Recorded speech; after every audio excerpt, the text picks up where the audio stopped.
Hello बच्चों, कैसे हैं आप। उम्मीद करती हूँ बड़े मज़े में होंगे और मस्त होंगे। तो मैं विनम्रता पाठक एडू हब की ऑनलाइन क्लासेस में आपका स्वागत करती हूँ और अपनी अध्ययन की प्रक्रिया को आगे बढ़ाती हूँ। तो अध्ययन की प्रक्रिया को आगे बढ़ाते हुए हम क्या पढ़ रहे थे बच्चों? हम पढ़ रहे थे तुलसीदास द्वारा रचित धनुष भंग, जिसमें कि हमने 2 पद पहले पढ़ लिए। उस पद में क्या था? पहले पद में तो था कि श्री रामचंद्र जी, मतलब लोग जितने भी राजा महाराजा आए थे वह सभी धनुष न उठा पाए, और श्री रामचंद्र जी जब मंच पर उठे तो ऋषि मुनियों का चेहरा थोड़ा सा रोमांचित हो गया, पुलकित हो गया, कमल की भांति खिल गया कि हाँ, अब हो सकता है कि धनुष को रामचंद्र जी तोड़ें और सीता का स्वयंवर हो जाए। दूसरे पद में क्या था कि सीता जी की माता बहुत ही विचलित, बहुत ही परेशान थी कि जिस धनुष को रावण और बाणासुर जैसे राजा उठा नहीं पाए, टस से मस नहीं गए, यानी उन्होंने छूने से मना कर दिया, उन्होंने हाथ ही नहीं लगाया, हार मान ली, तो उसको ये सुकोमल सा बालक क्या करेगा? अब उनकी सखी समझा रही हैं, तो उनकी सखी समझाते हुए क्या कह रही हैं? अब आगे जो पद हम पढ़ते हैं उसमें उनकी सखी के द्वारा और सीता जी की बेचैनी दोनों का ही वर्णन है। आइए देखते हैं क्या कह रही हैं उनकी सखी। सखी कहती हैं, मंत्र परम लघु जासु बस, विधि हरि हर सुर सर्व, महामत गजराज कहूँ, बस कर अंकुश खर्ब।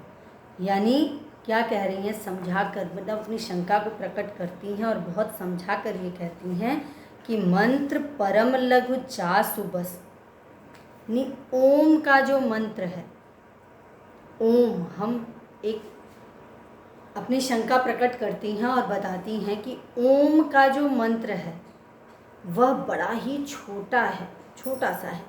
यानी हम बहुत देर तक भजन नहीं करते, बहुत देर तक रटते नहीं हैं किसी भी नाम को, और ओम के मंत्र का जाप करते हैं, तो वह जो ओम का मंत्र है वह बड़ा ही छोटा सा है। मंत्र परम लघु जासु बस, विधिहर हर सर सब सो, यानी जिस प्रकार ओम का मंत्र अत्यंत छोटा है, पर ब्रह्मा विष्णु और शिव समस्त देवगण उसके वश में हो जाते हैं।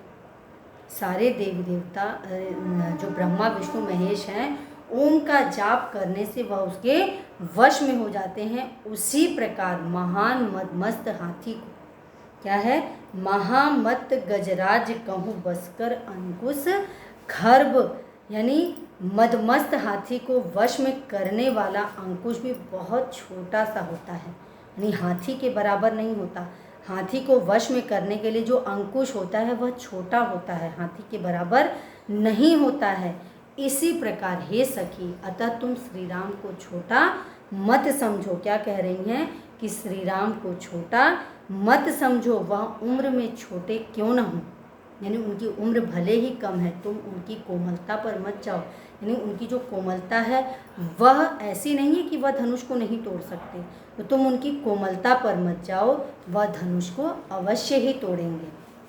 क्या कहती हैं? काम कुसुम धनु सायक लीन्हे, सकल भुवन अपने बस कीन्हे, देवी तजिय संसव अस जानी, भंजब धनुष राम सुन रानी, सखी बचन सुन भय परतीति, मिटा विषाद बढ़ी अति प्रीति, तब रामहि बिलोकि वैदेही, सभय हृदय बिनवत ते जेहि तेहि, मनहि मन मनाव अकुलानी, होहु प्रसन्न महेश भवानी, करहु सफल आपन सेवकाई, कर हितु घरहु चाप गरुआई, गण नायक बरदायक देवा, आजु लगे किन्हु तो सेवा, बार बार विनती सुनि मोरी, करहु चाप गुरुता अति थोरी। अब यहाँ पर सखी क्या कहती है कि काम कुसुम धनु सायक लीन्हे, यानी कि कामदेव ने काम कुसुम धनु सायक लीन्हे, जो कामदेव हैं वह फूलों के धनुष को हाथ में लिए रहते हैं। तो काम कुसुम धनु सायक लेने, सकल भुवन अपने बस कीन्हे, कि कामदेव ने फूलों का धनुष लिया हुआ है और पूरे संसार को अपने वश में किया हुआ है।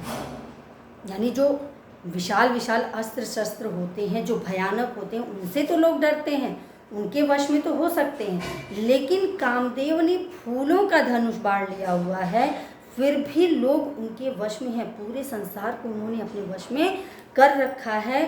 देव तजिय संसव अस जानी, हे सखी अपने मन की शंका को त्याग दो, भंजब धनुष राम सुन रानी। हे सखी मुझे ऐसा ही लगता है, तुम अपने मन की शंका को, तुम अपनी दुविधा को त्याग दो, और मुझे ऐसा लगता है कि इस धनुष को राम ही तोड़ेंगे। कितनी सांत्वना दे रही हैं, कितने अच्छे से उनको समझा रही हैं कि देव तजिय संसव अस जानी, यानी इस संशय को, इस शंका को, इस भ्रम को तोड़ दो, छोड़ दो, यानी निश्चिंत हो जाओ।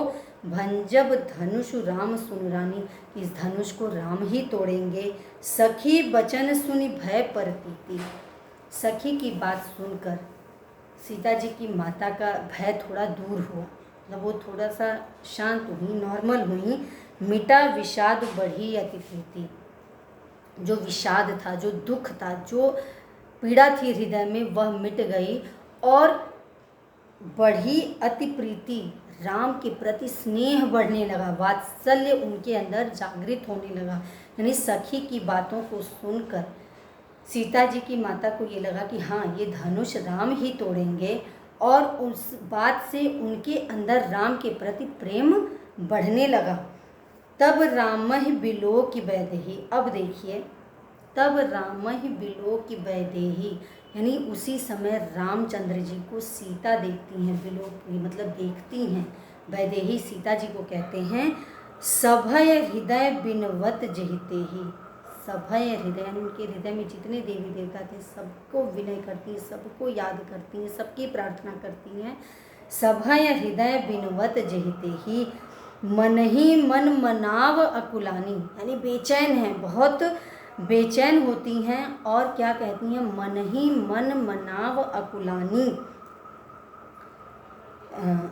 हो प्रसन्न महेश भवानी, मन ही मन सभी देवी देवताओं को मनाती हैं, और महेश और भवानी से कहती हैं कि मेरे ऊपर दया कीजिए, मेरे ऊपर प्रसन्न होइए, और इस धनुष को ऐसा वर दीजिए कि श्री राम इस धनुष को तोड़ दें। करहु सफल आपन सेवका, यानी मैंने जो सेवा की है आप लोगों की, मेरी उस सेवा को सफल करो।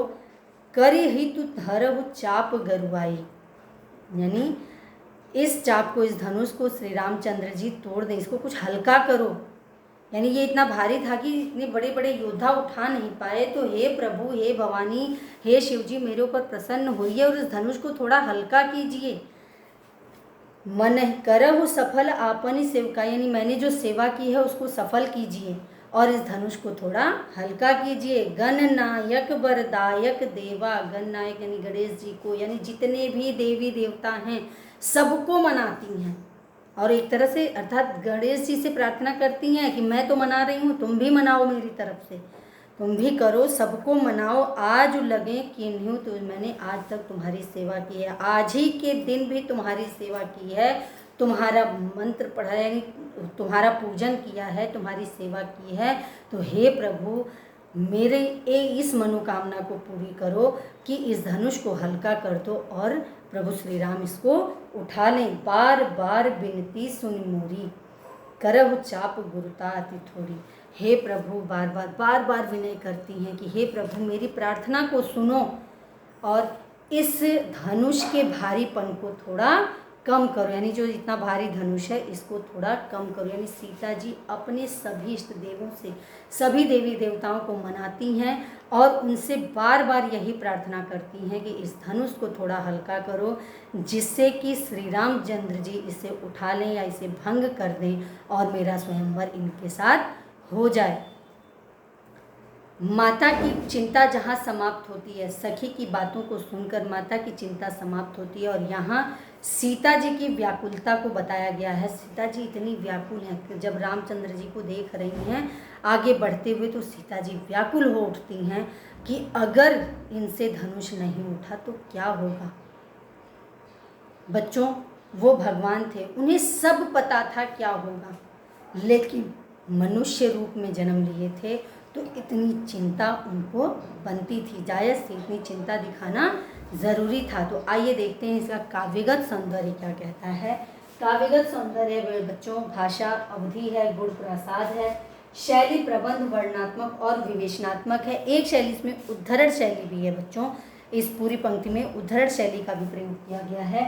रस वात्सल्य है, श्रृंगार है, छंद दोहा चौपाई है, शब्द अभिधा और लक्षणा है, अलंकार अनुप्रास और पुनरुक्ति प्रकाश है।